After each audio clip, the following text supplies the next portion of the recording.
श्रीऋणहर्ता गणेशस्तोत्रम्। ॐ सिन्दूरवर्णं द्विभुजं गणेशं लम्बोदरं पद्मदले निविष्टं ब्रह्मादिदेवः परिसेव्यमानं सिद्धैर्युतं तं प्रणमामि देवम्। सृष्ट्यादौ ब्रह्मणा सम्यक् पूजितः फलसिद्धये सदैव पार्वतीपुत्रः ऋणनाशं करोतु मे। त्रिपुरस्य वधात् पूर्वं शम्भुना सम्यगर्चितः सदैव पार्वतीपुत्रः ऋणनाशं करोतु मे।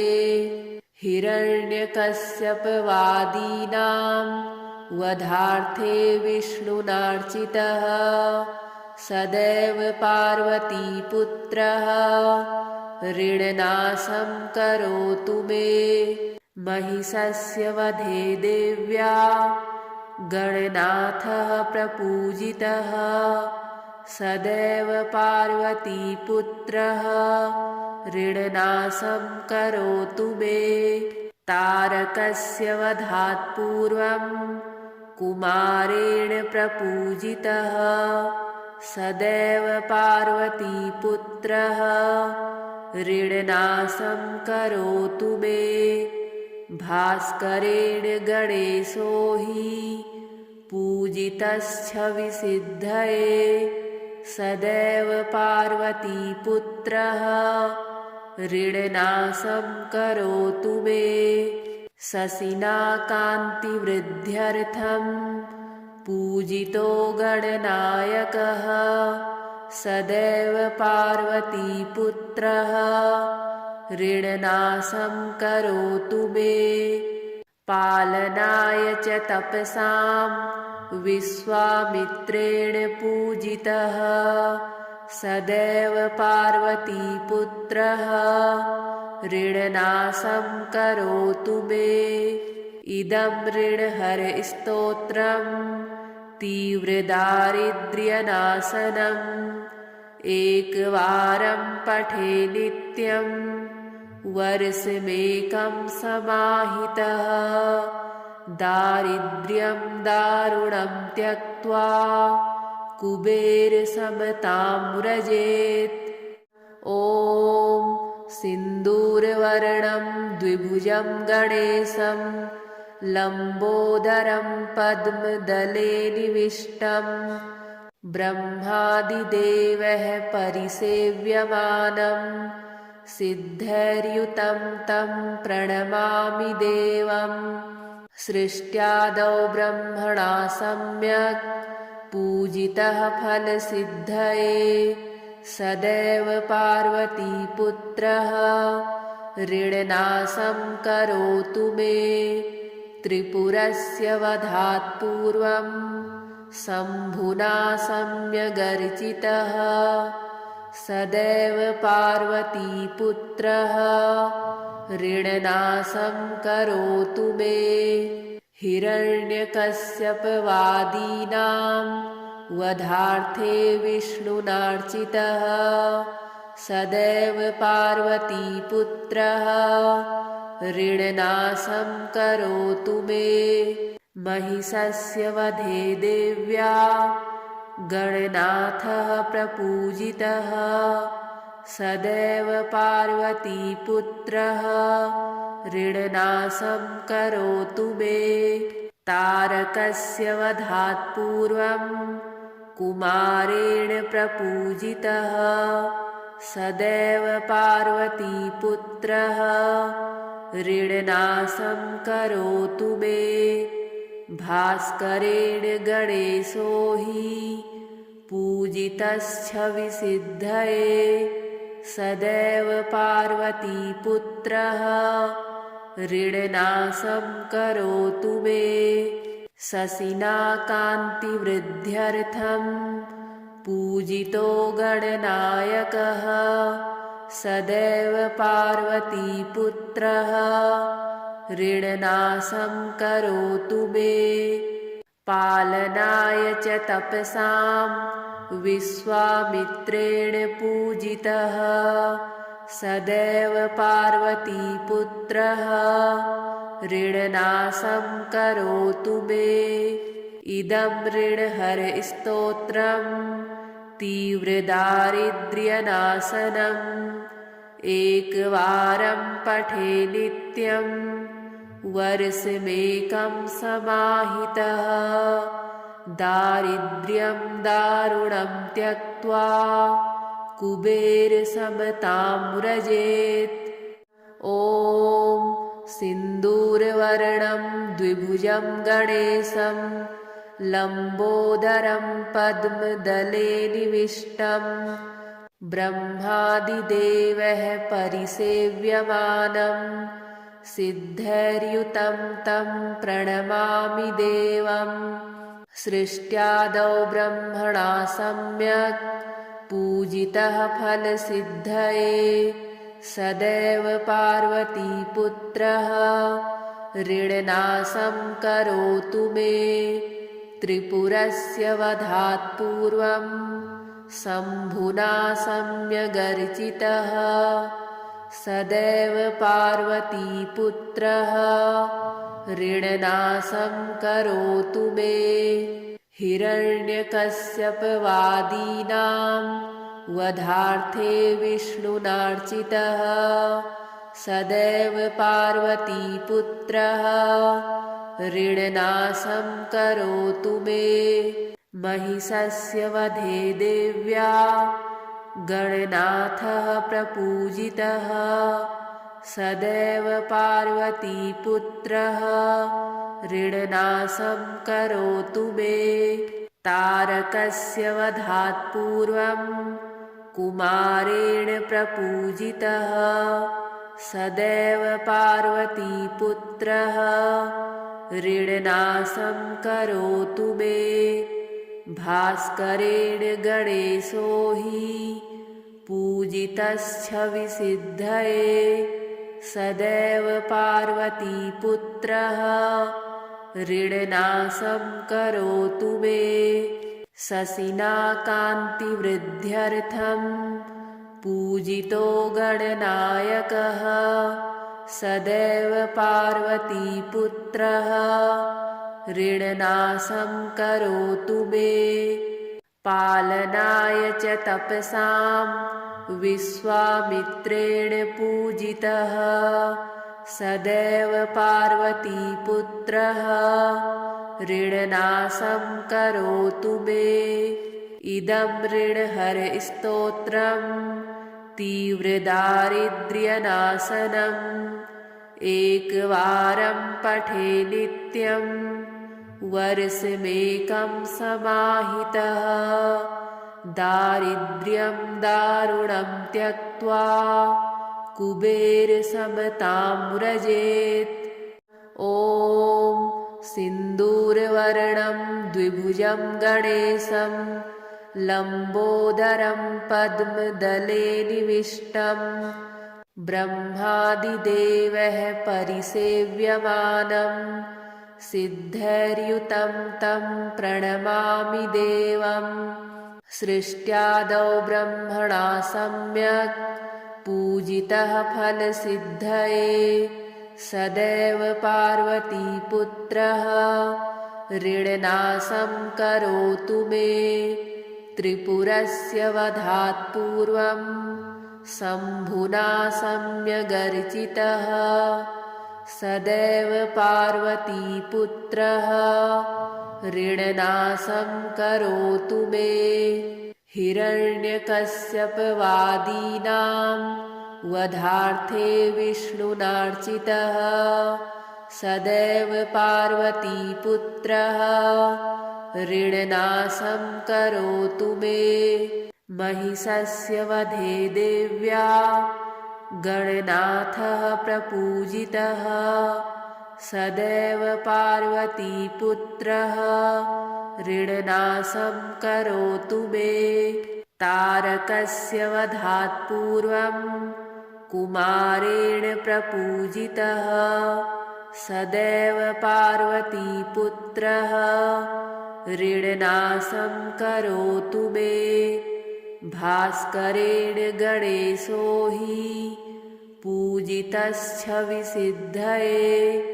सदैव पार्वतीपुत्रः ऋणनाशं करोतु मे शशिना कान्तिवृद्ध्यर्थं पूजितो गणनायकः सदैव पार्वतीपुत्रः ऋणनाशं करोतु मे पालनाय च तपसां विश्वामित्रेण पूजितः सदैव पार्वतीपुत्रः ऋणनाशं करोतु मे इदं ऋणहरस्तोत्रम् तीव्रदारिद्र्यनाशनम् एकवारं पठे नित्यं वर्षमेकं समाहितः दारिद्र्यं दारुणं त्यक्त्वा कुबेरसमतां व्रजेत्। ॐ सिन्दूरवर्णं द्विभुजं गणेशं लम्बोदरं पद्मदले निविष्टं ब्रह्मादिदेवैः परिसेव्यमानं सिद्धैर्युतं तं प्रणमामि देवं सृष्ट्यादौ ब्रह्मणा सम्यक् पूजितः फलसिद्धये सदैव पार्वतीपुत्रः ऋणनाशं करोतु मे त्रिपुरस्य वधात् पूर्वं शम्भुना सम्यगर्चितः सदैव पार्वतीपुत्रः ऋणनाशं करोतु मे हिरण्यकश्यपवादीनां वधार्थे विष्णुनार्चितः सदैव पार्वतीपुत्रः ऋणनाशं करोतु मे महिषस्य वधे देव्या गणनाथः प्रपूजितः सदैव पार्वतीपुत्रः ऋणनाशं करोतु मे तारकस्य वधात् पूर्वं कुमारेण प्रपूजितः सदैव पार्वतीपुत्रः ऋणनाशं करोतु मे भास्करेण गणेशो हि पूजितश्छविसिद्धये सदैव पार्वतीपुत्रः ऋणनाशं करोतु मे शशिना कान्तिवृद्ध्यर्थं पूजितो गणनायकः सदैव पार्वतीपुत्रः ऋणनाशं करोतु मे पालनाय च तपसां विश्वामित्रेण पूजितः सदैव पार्वतीपुत्रः ऋणनाशं करोतु मे इदं ऋणहरस्तोत्रम् तीव्रदारिद्र्यनाशनम् एकवारं पठे नित्यं वर्षमेकं समाहितः दारिद्र्यं दारुणं त्यक्त्वा कुबेरसमतां व्रजेत्। ॐ सिन्दूरवर्णं द्विभुजं गणेशं लम्बोदरं पद्मदले निविष्टं ब्रह्मादिदेवैः परिसेव्यमानं सिद्धैर्युतं तं प्रणमामि देवं सृष्ट्यादौ ब्रह्मणा सम्यक् पूजितः फलसिद्धये सदैव पार्वतीपुत्रः ऋणनाशं करोतु मे त्रिपुरस्य वधात् पूर्वं शम्भुना सम्यगर्चितः सदैव पार्वतीपुत्रः ऋणनाशं करोतु मे हिरण्यकश्यपवादीनां वधार्थे विष्णुनार्चितः सदैव पार्वतीपुत्रः ऋणनाशं करोतु मे। महिषस्य वधे देव्या गणनाथः प्रपूजितः सदैव पार्वतीपुत्रः ऋणनाशं करोतु मे। तारकस्य वधात् पूर्वं कुमारेण प्रपूजितः सदैव पार्वतीपुत्रः ऋणनाशं करोतु मे। भास्करेण गणेशो हि पूजितश्छविसिद्धये सदैव पार्वतीपुत्रः ऋणनाशं करोतु मे। शशिना कान्तिवृद्ध्यर्थं पूजितो गणनायकः सदैव पार्वतीपुत्रः ऋणनाशं करोतु मे। पालनाय च तपसां विश्वामित्रेण पूजितः सदैव पार्वतीपुत्रः ऋणनाशं करोतु मे।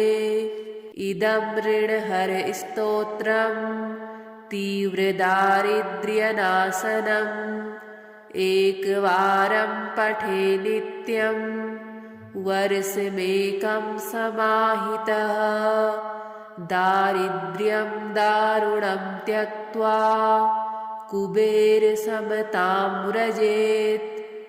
ॐ सिन्दूरवर्णं द्विभुजं गणेशं लम्बोदरं पद्मदले निविष्टं ब्रह्मादिदेवैः परिसेव्यमानं सिद्धैर्युतं तं प्रणमामि देवं। सृष्ट्यादौ ब्रह्मणा सम्यक् पूजितः फलसिद्धये सदैव पार्वतीपुत्रः ऋणनाशं करोतु मे।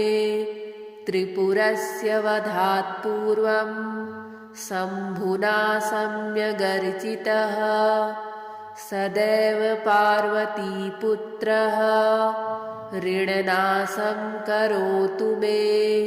हिरण्यकश्यपवादीनां वधार्थे विष्णुनार्चितः सदैव पार्वतीपुत्रः ऋणनाशं करोतु मे। महिषस्य वधे देव्या गणनाथः प्रपूजितः सदैव पार्वतीपुत्रः ऋणनाशं करोतु मे। तारकस्य वधात् पूर्वं कुमारेण प्रपूजितः सदैव पार्वतीपुत्रः ऋणनाशं करोतु मे। भास्करेण गणेशो हि पूजितश्छविसिद्धये सदैव पार्वतीपुत्रः ऋणनाशं करोतु मे। शशिना कान्तिवृद्ध्यर्थं पूजितो गणनायकः सदैव पार्वतीपुत्रः ऋणनाशं करोतु मे। पालनाय च तपसां विश्वामित्रेण पूजितः सदैव पार्वतीपुत्रः ऋणनाशं करोतु मे। इदं ऋणहरस्तोत्रं तीव्रदारिद्र्यनाशनम् एकवारं पठे नित्यं वर्षमेकं समाहितः दारिद्र्यं दारुणं त्यक्त्वा कुबेरसमतां व्रजेत्। ॐ सिन्दूरवर्णं द्विभुजं गणेशं लम्बोदरं पद्मदले निविष्टं ब्रह्मादिदेवैः परिसेव्यमानं सिद्धैर्युतं तं प्रणमामि देवम् सृष्ट्यादौ ब्रह्मणा सम्यक् पूजितः फलसिद्धये सदैव पार्वतीपुत्रः ऋणनाशं करोतु मे त्रिपुरस्य वधात् पूर्वं शम्भुना सम्यगर्चितः सदैव पार्वतीपुत्रः ऋणनाशं करोतु मे हिरण्यकश्यपवादीनां वधार्थे विष्णुनार्चितः सदैव पार्वतीपुत्रः ऋणनाशं करोतु मे महिषस्य वधे देव्या गणनाथः प्रपूजितः सदैव पार्वतीपुत्रः ऋणनाशं करोतु मे तारकस्य वधात् पूर्वं कुमारेण प्रपूजितः सदैव पार्वतीपुत्रः ऋणनाशं करोतु मे भास्करेण गणेशो हि पूजितश्छविसिद्धये सदैव पार्वतीपुत्रः ऋणनाशं करोतु मे शशिना कान्तिवृद्ध्यर्थं पूजितो गणनायकः सदैव पार्वतीपुत्रः ऋणनाशं करोतु मे पालनाय च तपसां विश्वामित्रेण पूजितः सदैव पार्वतीपुत्रः ऋणनाशं करोतु मे इदं ऋणहरस्तोत्रम् तीव्रदारिद्र्यनाशनम् एकवारं पठे नित्यं वर्षमेकं समाहितः दारिद्र्यं दारुणं त्यक्त्वा कुबेरसमतां व्रजेत् ॐ सिन्दूरवर्णं द्विभुजं गणेशं लम्बोदरं पद्मदले निविष्टं ब्रह्मादिदेवैः परिसेव्यमानं सिद्धैर्युतं तं प्रणमामि देवम् सृष्ट्यादौ ब्रह्मणा सम्यक् पूजितः फलसिद्धये सदैव पार्वतीपुत्रः ऋणनाशं करोतु मे त्रिपुरस्य वधात् पूर्वं शम्भुना सम्यगर्चितः सदैव पार्वतीपुत्रः ऋणनाशं करोतु मे हिरण्यकश्यपवादीनां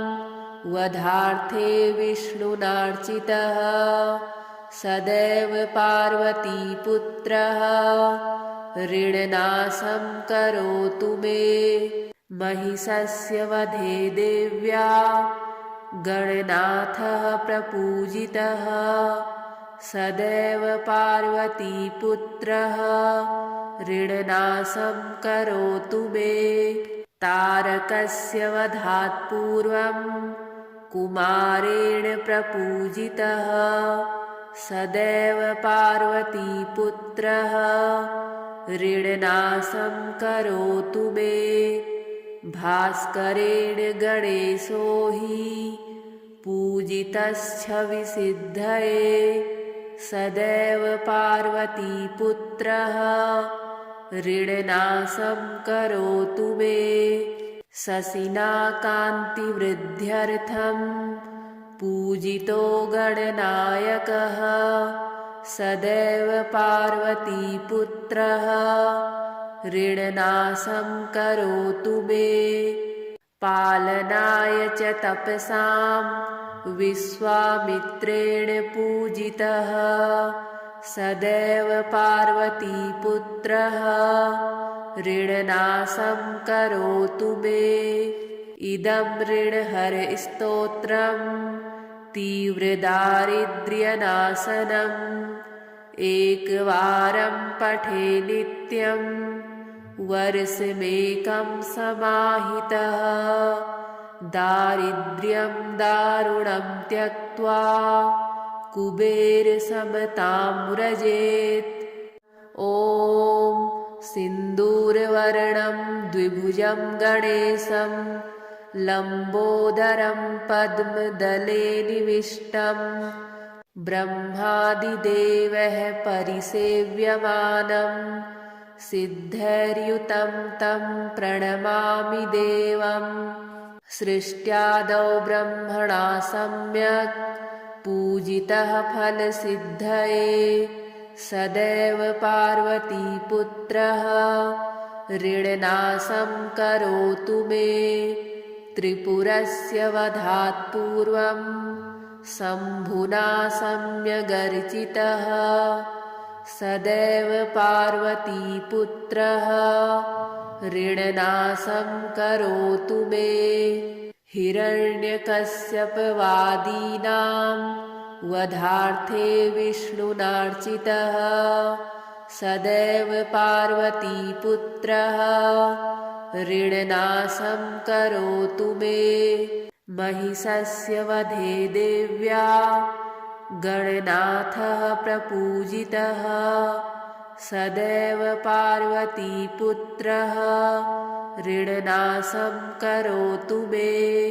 तारकस्य वधात् पूर्वं कुमारेण प्रपूजितः सदैव पार्वतीपुत्रः ऋणनाशं करोतु मे। भास्करेण गणेशो हि पूजितश्छविसिद्धये सदैव पार्वतीपुत्रः ऋणनाशं करोतु मे। शशिना कान्तिवृद्ध्यर्थं पूजितो गणनायकः सदैव पार्वतीपुत्रः ऋणनाशं करोतु मे। पालनाय च तपसां विश्वामित्रेण पूजितः सदैव पार्वतीपुत्रः ऋणनाशं करोतु मे। इदं ऋणहरस्तोत्रं तीव्रदारिद्र्यनाशनम् एकवारं पठे नित्यं वर्षमेकं समाहितः दारिद्र्यं दारुणं त्यक्त्वा कुबेरसमतां व्रजेत्। ॐ सिन्दूरवर्णं द्विभुजं गणेशं लम्बोदरं पद्मदले निविष्टं ब्रह्मादिदेवः परिसेव्यमानं सिद्धैर्युतं तं प्रणमामि देवम्। सृष्ट्यादौ ब्रह्मणा सम्यक् पूजितः फलसिद्धये सदैव पार्वतीपुत्रः ऋणनाशं करोतु मे। त्रिपुरस्य वधात् पूर्वं शम्भुना सम्यगर्चितः सदैव पार्वतीपुत्रः ऋणनाशं करोतु मे। हिरण्यकश्यपवादीनां वधार्थे विष्णुनार्चितः सदैव पार्वतीपुत्रः ऋणनाशं करोतु मे। महिषस्य वधे देव्या गणनाथः प्रपूजितः सदैव पार्वतीपुत्रः ऋणनाशं करोतु मे। तारकस्य वधात् पूर्वं कुमारेण प्रपूजितः सदैव पार्वतीपुत्रः ऋणनाशं करोतु मे। भास्करेण गणेशो हि पूजितश्छविसिद्धये